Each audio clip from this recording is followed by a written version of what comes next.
Mga kwento ng lagim.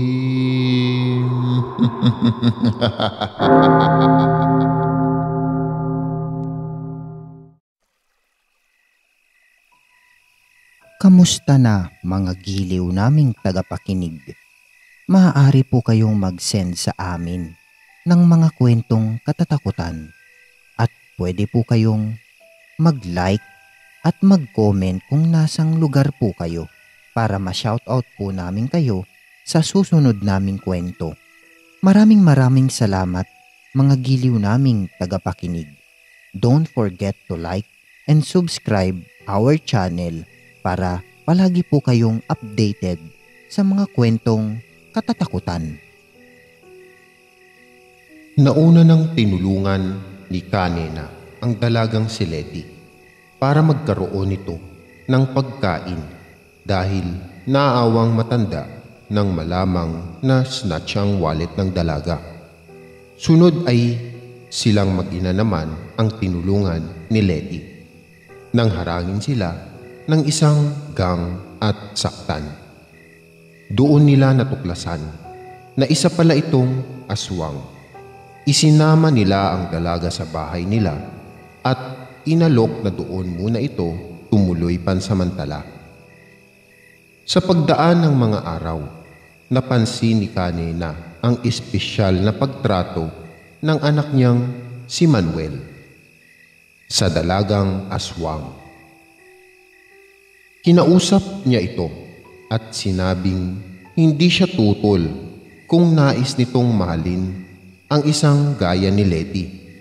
Nagpapasalamat si Manuel sa ina. Hindi na siya nagpatumpik-tumpik pa. Gumawa siya ng vegetable bouquet at nahihiyang inabot iyon sa dalaga. Hindi naman maipaliwanag ni Letty ang nararamdaman. Noon lamang siya nakaramdam ng kilig sa tanang buhay niya. Kaya hindi na rin niya pinatagal ang panliligaw ni Manuel. Agad din niyang sinagot. Akala ni Letty ay magiging maayos na ang buhay niya sa piling ng mag-inang kumupkop sa kanya. Kasama nila siya sa pwesto ng gulay. Nagkakaunawaan na ang mga puso nila ni Manuel. Hindi niya akalain na matapos niyang maubos ang miyembro ng gang na humarang noon sa mag-ina, ay may susulpot pang mga bagong kontrabida. Isang grupo rin ng mga maninikil sa Divisoria. Maraming tendera ang umaaray dahil dito. Kaya naman si Letty ay inisa-isang patahimikin ng bawat miyembro ng grupong ito. Inabangan niya isa-isa at binusog niya ang sarili sa pamamagitan ng mga laman loob nila. Isang beses naman, may isang lalaki ang nambastos sa kanya habang siya ay nasa tindahan. Nagkataon pa naman na wala noon si Manuel. Nagdi-deliver ng gulay sa ibang suki nila. Ang ginawa ni Letty ay kinagat niya ang kamay ng lalaking hinawakan ng puwet niya. Nagtatarang ang lalaki sa sakit at agad tumakbo palayo. Hindi makakapayag si Letty na may mga taong abusado sa paligid niya, kaya palihim niyang nireresbakan ang mga ito. Ginagamit niya ang matatalim na pangil at matatalas na kuko.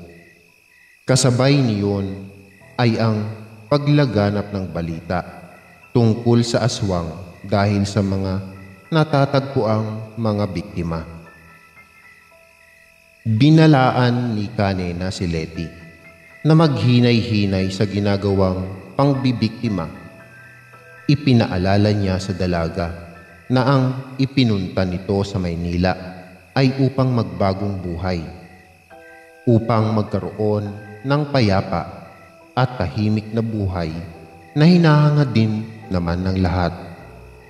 Pero ang mundo nila ay sadyang hindi laging patas. May mga susulpot na abusadong tao. Merong kakampi at meron ding kokontra sa'yo.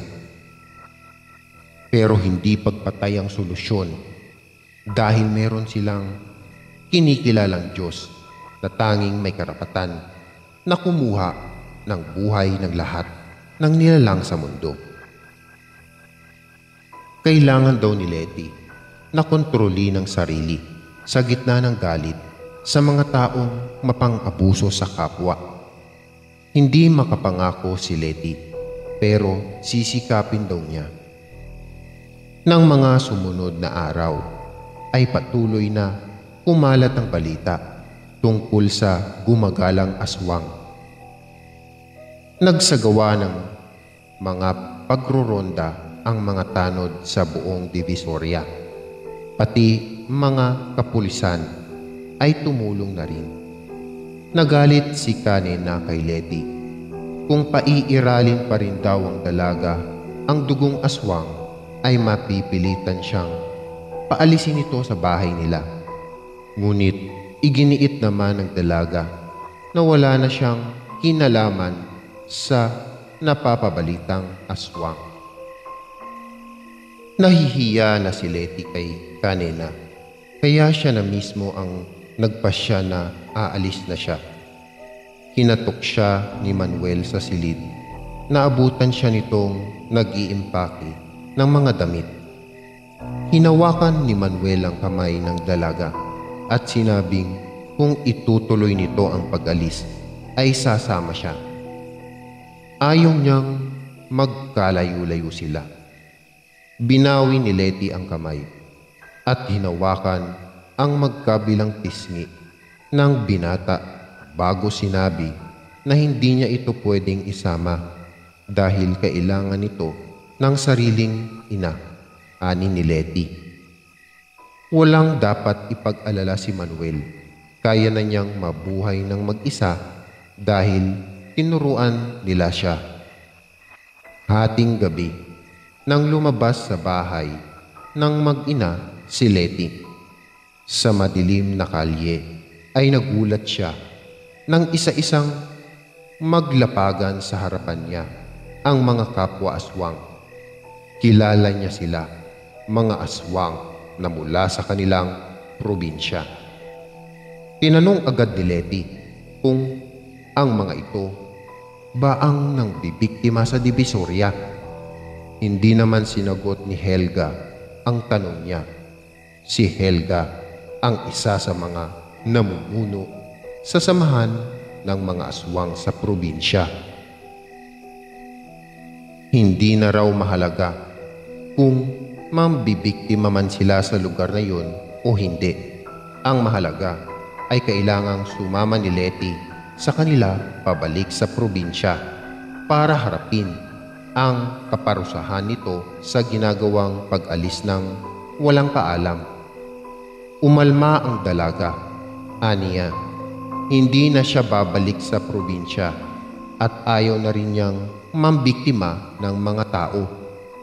Ngunit mariing sinabi ni Helga na hindi maaari ang kagustuhang iyon ng dalaga. Dahil baliktarin man ito ang mundo, ay mananatili pa rin itong aswang na mauuhaw sa dugo at mananabik sa laman ng tao. Nang tangkain ng mga aswang na hawakan ng dalaga upang maisama na pabalik sa kanila, ay nagpupumiglas ito. Nanlaban si Letty. Lumitaw si Manuel na may hawak na itak. Binalaan niya ang mga aswang. Inutusan niya ang mga ito na lubayan ang kanyang nobya.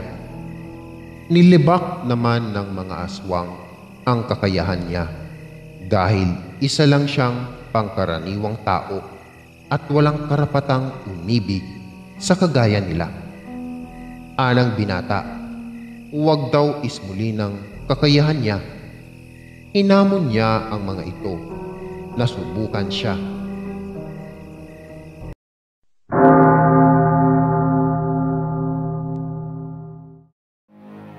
Maraming salamat mga giliw naming tagapakinig.